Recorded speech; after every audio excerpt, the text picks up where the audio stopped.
Alright, what's up guys? This is part 2 of our beginners tutorial series. In this video, we'll be showing you how, just general advice on how to make a build. The previous video was all about picking a faction, and right now we're going to assume that you picked Rome. We'll spend some time building, making a proper build for Rome, and then I'll jump on as the Arverni, and we both will play each other, and we'll do a bit of commentary on. We'll just analyze the battle. So, oh, and I'm Blade Master, by the way, and I'm working with Piro. Hello there. Okay, so now let's get on with making a build for Rome. So the first step, obviously, is getting a general. You can't start a game without a general. Um, both of Rome is a bit unique in that both of his general units are pretty terrible. Uh, I mean, they look like they have good stats, but the thing is that they're only 30 units, so they're very vulnerable to enemy cavalry or skirmishers. You'd want to protect them more than anything. You don't want them to get into the fight. So Piro's gone ahead and you've picked a general and bodyguard. Okay, cool. So that's 450. Um, so not much thought in that. You only have two choices anyway, so either one is fine. Yeah, I Um, prefer so the strongest of the two. It's only 20 Yeah, I talents mean, for more. 20, for just 20 extra, this one extra denarii, you get 20 extra armor, and well, you get 10 less health, but that's fine. Yeah. Um, so just in general, when you're picking a build, you want to focus on two things. You want to focus on your faction strengths, and you also want to think about what kind of army your opponent's going to bring. So, with Rome, Piro, what do you think Rome's strengths are? Well, infantry without a doubt. Yep, infantry is where it's at for Rome. So, since that's going to be your strong point, you want to place a slight higher emphasis on infantry. Again, I mentioned this a bunch of times in the earlier video, but you don't want to elite spam. I know that the Praetorian Guard for 1300 is a very tempting option, but you don't really want to spam them because you'll be left with too less money to get a balanced army. Piro, go ahead. Do you have any Yeah, so suggestions on what kind of? I was going to say that the Praetorian Guard, its cost is as much as two regular units. So either you can take one Praetorian Guards, or you can take two Socia Extraordinary. And every day of the week Yeah, I would take the Socia Extraordinary without a doubt. exactly. Um, just in general, uh, how many kills would you think a Praetorian Guard should get in order to justify its price? Like if you had to put a number on it. Well, at least over 200. Yeah, see, so and like getting 200 kills with the Praetorian Guard is, it's not easy. So these are, you definitely want elite units in your army, but you don't want too many of them. You want to build your army around elite units, not make an army composed of elite units. So in any case, the Romans' main strength, as we said, is its infantry, and the best among the best units of their infantry are the legionary cohorts. I really like them. I mean, for 700 cause, they're very strong. 75 armor. Like armor is definitely something that you want to look at, because one, it shows how resistant they are to missile fire, and also armor plays quite a big role in melee combat as well. So, how many units would you say we should make for this Rome build? I mean, how many melee infantry? No more than six and at least four. Yep, that sounds I'm about right. usually I'm usually happy with four, so I can have more money for skirmishers and cavalry. Yep.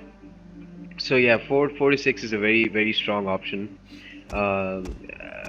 Three, when you get three, it's your flexibility is reduced, because basically if you have four, you, just from experience, you usually have an extra unit at some point in the battle to help out either your other units or your cavalry.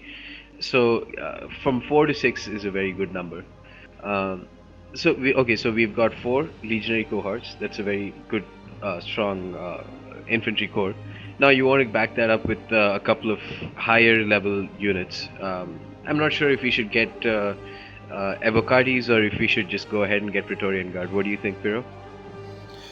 Well, the Avocatis don't have the encourage ability, do they?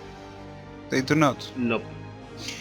So maybe what do you think about the Eagle cohorts? Well, personally, I don't really know how good the encourage ability is. Um, I haven't really seen it affect too many battles. Um, Personally, I usually just pick Avocado cohorts because they're super strong. I mean, 61 melee attack and stuff. That's just like really good stats. Either that, armored legionaries are really good. Of course, eagle cohorts, they're very strong as well. I mean, they you can't just mess around with them. They're very good units. Uh, let's just go ahead and pick one eagle cohort for their bonus, their encourage bonus, and maybe an avocado cohort. What do you think? Yeah, sounds good. Cool. So now we've got six. That's more than enough. Uh, our next, I'm going to keep choosing spear infantry as the last, and I'll get to that later. But for now, let's select missile infantry. Um, Again, the thing with missile infantry is this is more about, in my opinion, this is you choose your skirmishers more on what faction your enemy is chosen. So if he's chosen something like Bactria or Carthage, where he might bring elephants, you really want to pick archers. Um, if he's chosen Arverni or something like that, maybe you might want to keep a bit more emphasis on lower cost skirmishes, like maybe Velites. I'm not sure. What do you think, Piro, about skirmishes? Well, as things stand now with patch 13.1, I prefer the archers in almost in any situation. Why? Yeah, honestly, the archers have been buffed. Like they're quite good. Because they can withstand a cavalry charge. Low melee cav like Germanic scouts and light Celtic horse. They can't kill more than one of the Syrian archers. They're Yeah, extre- the one thing to note is that these Syrian archers are quite strong. they, So they can protect 520, they're very themselves. good. They can protect Yep. themselves quite well. So that's why lately in the last months I've preferred them over the slingers or the javelin man too. You get the extra range of 150, which is as much as any Hmm. slinger. They are tough and they have the lightning arrows, the whistling arrows, the heavy arrows. So yeah, the heavy shot ability is very useful, definitely. Right, and they're cheaper. They're 40 denarii cheaper than the Balearic slingers. At this point in time, I don't really think, but like expensive slingers are all that worth it. Right, so I would go for Hmm. four Syrian So archers. four archers. Yes. So now let's move on to cavalry. We have shock and melee cav. With regards to shock cav, what do you think? What are your thoughts about this, Piro? In the latest patches, the shock cavalry was debuffed, as pretty much everyone knows, and Yep. now they require more micro. You have to cycle charge with them. You cannot just leave them in the fight. If you do that, they will die, and they will not get they will not pay for themselves. They will not get enough kills. Exactly. A Yes. melee cavalry is a better choice, and they require less attention. Yep. And and they have better staying power as well. Uh, yeah, shock cav, like the Roman shock cav has only one melee defense, so you're if you happen to put them in and like not take them out, they'll die very quickly. Um, so a good so and another reason why to take melee cav, Roman melee cav, is that they have the Draco ability, which is very useful. Once if you just pop it before you charge the enemy, you get a bonus versus cavalry, you get a bonus versus elephants, and I think it lowers their morale, the enemy's morale or something like that. I don't remember. It does a bunch of stuff. It's a It really powerful it, ability. it removes the bonus versus large to enemy spear infantry. Yeah, It doesn't say yeah. that in So description, but definitely, that is a big part of it. yep. So you definitely want to take some cav. Oh wait, before that, how many cav should you take? Around 4 to 6. Is Four to that six, right, yes, Piro? yes. There Yep. is exact. So let's take, well, since we don't really have too much money left, let's take four. Auxiliary cav is a decent a mid-tier unit. It'll stay for a long time. So we've got two auxiliary cav, and the thing with auxiliary cav that you need to know is that they don't have the Draco ability. So you always want to pair them up with another cav that that does have Draco ability. So we can either take Praetorians or we can take legionaries or equites. I wouldn't take Praetorians right now because let's see, if I take two, that leaves me with 420 funds. So we should take a slightly we should take a lower level, either legionary or equities. I like legionaries in general. Um, Yes, but yeah, I mean you're free to choose from either of them. Equites will die too soon. Yep. Yeah, I mean it seems like a small increase in stats, but the 5 increase in morale and the 5 increase in health is a big bonus. So let's take two legionary cav. So we've got four cav now, which is quite good. Two auxiliary, two legionary. Now we need to pair them up with spears. Okay. So the reason Personally, why, I prefer gladiator spearmen. They have a huge attack yep. and they have the killing spree ability. Thus, Oh yeah, and they have rapid the advance as well. and most important, expert charge defense. So units who charge it will will not have a bonus charge versus them. It will be eliminated when they charge the gladiator spearmen. Yep, they're very strong spearmen. The only downsides to them are that they are fewer in number. They have 90 units versus 120 units, and they have basically no armor, so they're very susceptible to missile fire. But on the whole, for 440, they are very good units. So we'll take two gladiator spearmen. The reason I've left spearmen to the last bit of picking a Rome build is that in general spearmen are not very versatile. They're only anti-cav and anti-elephant units.